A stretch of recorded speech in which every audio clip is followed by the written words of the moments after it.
आज हमारे गरीब की बेटी ऐसे लाचार लूटी जा रही है क्योंकि हम कमज़ोर हैं। हमने देखा है उसकी बार बार हमारे नज़र पर घूर रहा है कि हम कुछ नहीं कर सकते।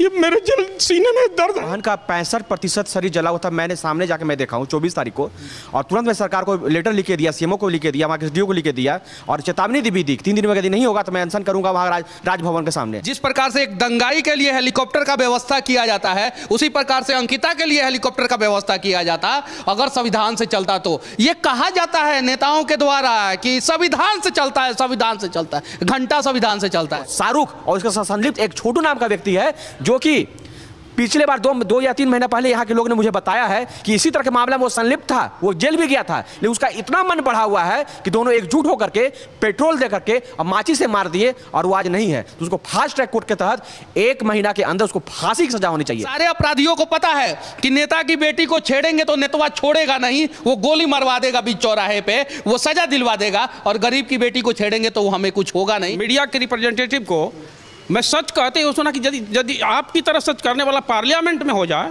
तो शायद ऐसी दरिंदगी नहीं हो। आंखें भर जाती है उस बहन को देख के।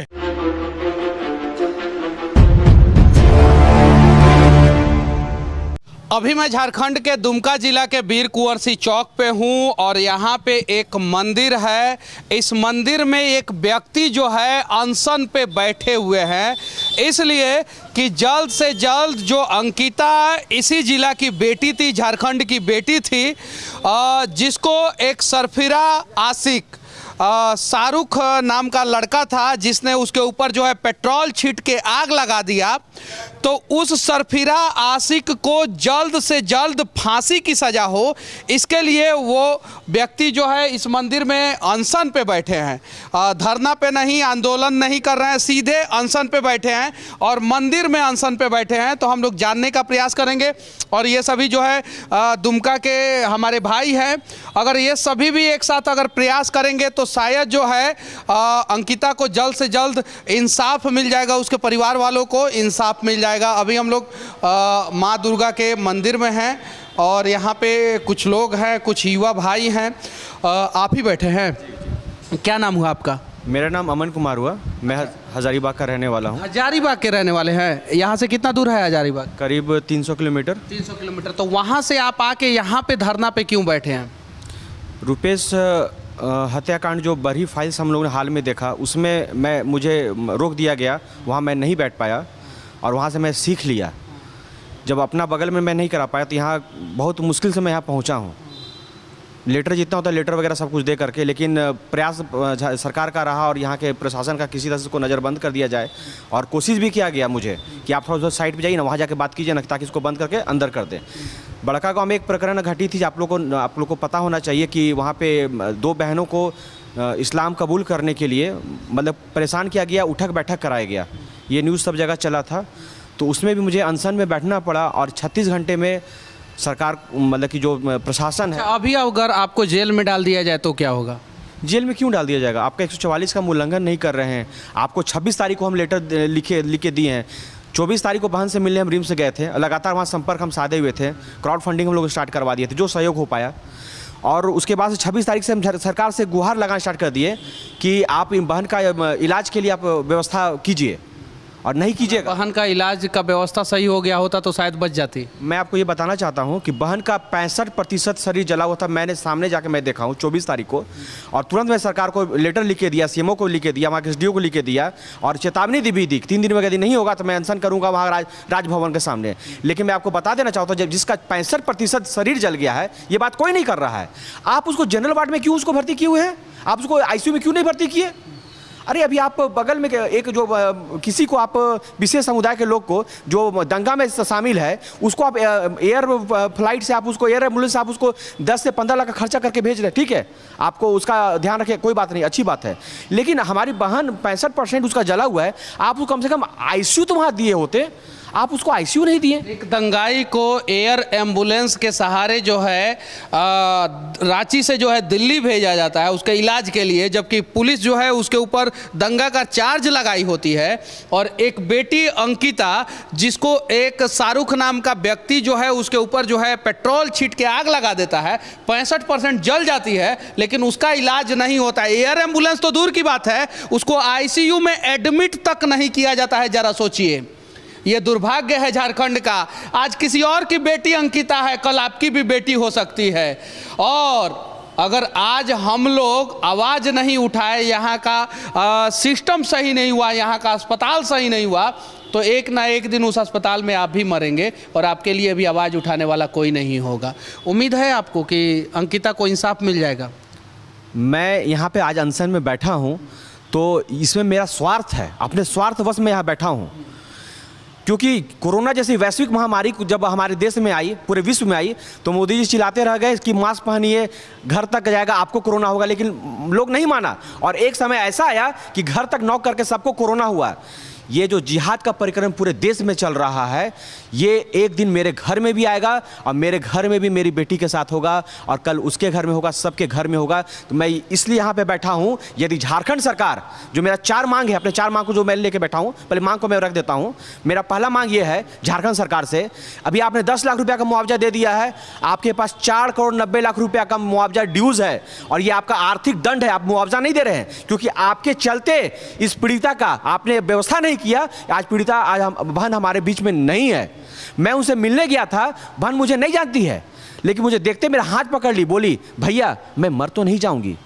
उसको इतना खौफ था। उसके पिताजी 10 मिनट के लिए बाहर गए और जब उस वार्ड में जाते हैं तो बोलने लगी, पिताजी आपको छोड़, पापा मेरे को छोड़ के कैसे चले गए, शाहरुख आ जाएगा, वो फिर से हमको जला देगा। वो डर, समझिए उस डरवश वो मर गई।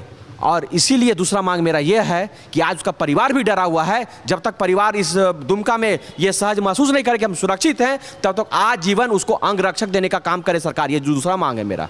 और तीसरा मांग मेरा ये है कि इस पीड़ित परिवार के एक सदस्य को उनके योग्यता अनुसार एक सरकारी नौकरी देने का काम करे।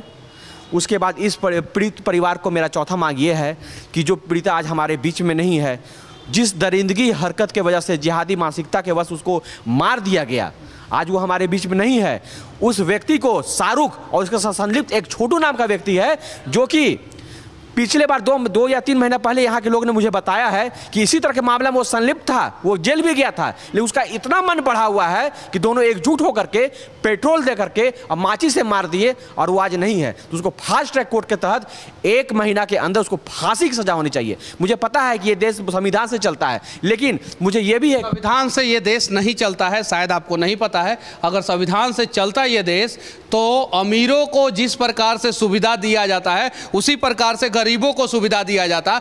जिस प्रकार से एक दंगाई के लिए हेलीकॉप्टर का व्यवस्था किया जाता है उसी प्रकार से अंकिता के लिए हेलीकॉप्टर का व्यवस्था किया जाता अगर संविधान से चलता। तो ये कहा जाता है नेताओं के द्वारा कि संविधान से चलता है, संविधान से चलता है, घंटा संविधान से चलता है। संविधान से चलता तो एक गरीब आदमी जो है बेवजह अस्पताल में दम नहीं तोड़ देता और एक अमीर नेता जो है वो उसी गरीब का पैसा लूट के जो है एम्स में अपना इलाज नहीं कराता। ये है सच्चाई।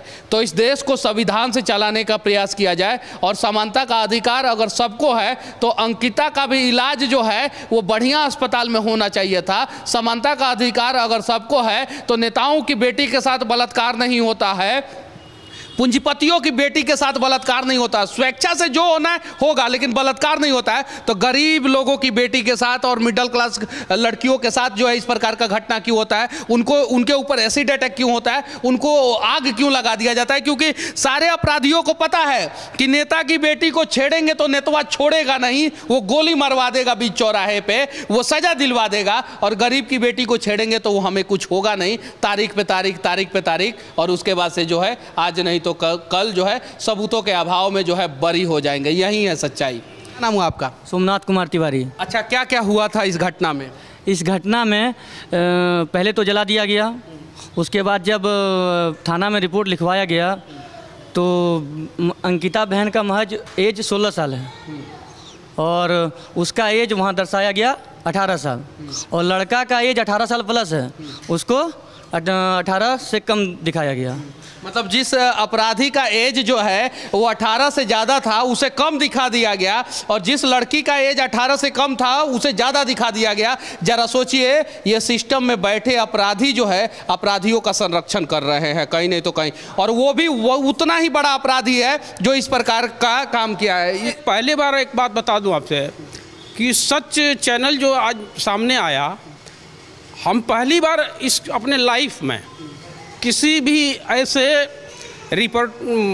मीडिया के रिप्रेजेंटेटिव को मैं सच कहते हुए सुना कि यदि आपकी तरह सच करने वाला पार्लियामेंट में हो जाए तो शायद ऐसी दरिंदगी नहीं हो। आंखें भर जाती है उस बहन को देख के। हमने देखा है उसको, हमारे घर के बगल की पड़ोसी है। हमने जब देखा, अब मैं कुंद रह गया कि मैं शायद कुछ कर सकता इसके लिए, लेकिन हम बंधे हुए हैं, कानून के हाथ बंधे हुए हैं, तो कानून तो सजा दे इसको। हम इतना ही कहना चाहते हैं कि जिस तरह से आपने सच उगलवा लिया कि नेताओं के बेटियों को कोई नहीं छेड़ता है, क्यों? उनके हाथ मजबूत हैं। तो आज हमारे गरीब की बेटी ऐसे लाचार लूटी जा रही है क्योंकि हम कमज़ोर हैं। हमने देखा है उसकी बार बार हमारे नज़र पर घूर रहा है कि हम कुछ नहीं कर सकते। ये मेरे दिल सीने में दर्द है। मेरी पड़ोसी थी, हमने देखा उसको बार बार, बचपन से देखा है। क्या नाम हुआ आपका?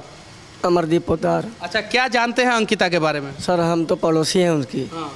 सर वो लड़का जो है सर, शाहरुख और छोटू, आए दिन उसको परेशान करता था। तो हम लोगों को पता चला जब, तो उसका जो जिस दिन उसका मृत्यु होता, तो उस दिन शाम में पिताजी जब उसके काम करके आए तो 8:30-9 के लमसम में वो आते थे अपनी दुकान से। तो बोले बेटी हम जाएंगे थाना में, कल एप्लीकेशन डाल के हम काम करेंगे। तो खिड़की खुला छोड़ के वो सोई हुई थी। तो मेरा घर उसके बगल में ही है, एकदम जस्ट बगल में। तो वो खिड़की में कभी कभी पहले भी वो कारनामा करता था, तो उसमें फिर ग्रिल लगाया गया। ग्रिल लगाया, पहले वो मतलब लकड़ी का था, तो लकड़ी से वो ज़्यादा परेशान करता था, तो फिर उसमें ग्रिल लगाया गया। ग्रिल लगाने के बाद उसमें सोचा कि अब ऐसा नहीं होगा, लेकिन सर ये जो शाहरुख हुसैन है ये बगल का ही है। तो ऐसा हुआ कि 3:30 बजे लगभग ये आया, आके काइट्स का जो बोतल होता है उसमें पूरा भरा हुआ पेट्रोल, और उससे बीच में छेदा कर दिया, उसमें काटी मार के कि इसमें प्रेशर से पेट्रोल चारों तरफ जाए। जब उसका मन नहीं भरा पूरा पेट्रोल से, तो ठेपी खोल के पूरा छिड़क दिया उसमें। और वो लड़की वहाँ से जब उसको ठंडा लगा पेट्रोल से, तो उठ के भागी है बचाने के लिए अपने आप को, लेकिन तब तक मैं शाहरुख हुसैन उसको माचिस मार दिया था। अभी हाल में हुआ है, कानूनी लड़की को ले गया, वो फल वाला का बेटा, दार्जिलिंग, नाबालिग लड़की थी। जब दबाव पड़ा उसको, तब गांधी मैदान बस ला के छोड़ दिया उसको, समझा नहीं, कुछ नहीं हुआ उसका, छोड़ दिया। बोला कि लड़की खुद अपने गई खुशी से, उसका माँ बाप को 2 लाख रुपया दिया, और ये पोदार इंस्पेक्टर था यहाँ का थाना का, उनको 5 लाख रुपया दिया। अब मामला सलट के हम लोग 50 लड़का लोग गए थे एसपी के पास, ये पोदार जो है ना हम लोग को बुला लिया, तो वहाँ से 50 को चलिए थाना में फैसला हो जाएगा, कुछ नहीं किया वो फैसला। झारखंड के दुमका जिला के वीर कुंवर सिंह चौक से आखिरी में यहाँ के सभी विधायक और सांसद से सिर्फ और सिर्फ मैं एक सवाल करने जा रहा हूँ, क्या अंकिता आपकी बेटी है कि नहीं है? अगर आपकी बेटी है तो आप किसी भी पार्टी के नेता क्यों ना हो, आप लोग अपना 1-1 महीना का सैलरी जो है अंकिता के परिवार वालों को दें। और जिस दिन ये नियम लग जाएगा कि जिस भी राज्य में किसी भी लड़की के साथ किसी भी प्रकार का बलात्कार का घटना, एसिड अटैक या उसका हत्या होता है, तो वहाँ के विधायक और सांसद को जुर्माना के रूप में 1-1 महीना का सैलरी देना होगा। तो उसके बाद से अपराध की घटनाएं नहीं घटेगी, क्योंकि विधायक और सांसद को ये डर रहेगा कि अगर कहीं भी इस प्रकार का घटना घटे तो हमारे जेब से पैसा जाएगा, 1 महीना का सैलरी चला जाएगा। तो ये नियम लगना चाहिए। अगर यहाँ के झारखंड के विधायक सांसद इस बेटी को अपना बेटी, इस बहन को अपना बहन मानते हैं, तो 48 घंटे के अंदर अंदर सभी विधायक सांसद 1-1 महीना का सैलरी जो है इस परिवार वाले को दे। सही है कि नहीं है? होना चाहिए कि नहीं? ऐसा होना चाहिए कि नहीं? विधायक सांसद सांसद, तुम लोगों को जरूरत पड़ता है तो 10-10 रुपया ये लोग देते हैं, तब जाके तुम लोग चुनाव लड़ते हो। ये लोग वोट देते हैं तब जाके तुम लोग चुनाव जीतते हो। आज इस परिवार को जरूरत है, आज इस जगह को जरूरत है, तो एक एक महीना का सैलरी जो है निकाल के दो। एक एक महीना का सैलरी जो है ना, सबको सर्वजानी करो कि मेरा इतना सैलरी है और मैं इस बेटी के परिवार वालों का मदद कर रहा हूं। और जो सांसद विधायक झारखंड का इस परिवार को मदद नहीं करे, समझ जाइए कि वो आपके परिवार को भविष्य में मदद नहीं करेगा। समझ जाइएगा, वो आपके लिए नहीं खड़ा रहेगा। और इस परिवार का मदद करेगा तो समझिए कि भविष्य में आप लोगों के साथ भी अगर किसी भी प्रकार का घटना घटेगा तो उसकी मजबूरी बन जाएगी मदद करना। सही है कि नहीं है? तो मदद करना चाहिए कि नहीं करना चाहिए? तो देखते हैं झारखंड के कौन कौन से विधायक और कौन कौन से सांसद जो है ना झारखंड के लोगों के साथ हैं। बस पार्टी तो बचाने का प्रयास सब लोग करता है, विधायक और सांसद बिकने और खरीदने का प्रयास सब कोई करता है, लेकिन झारखंड के साथ कौन खड़ा है नेता, यही देखना है। जय हिंद।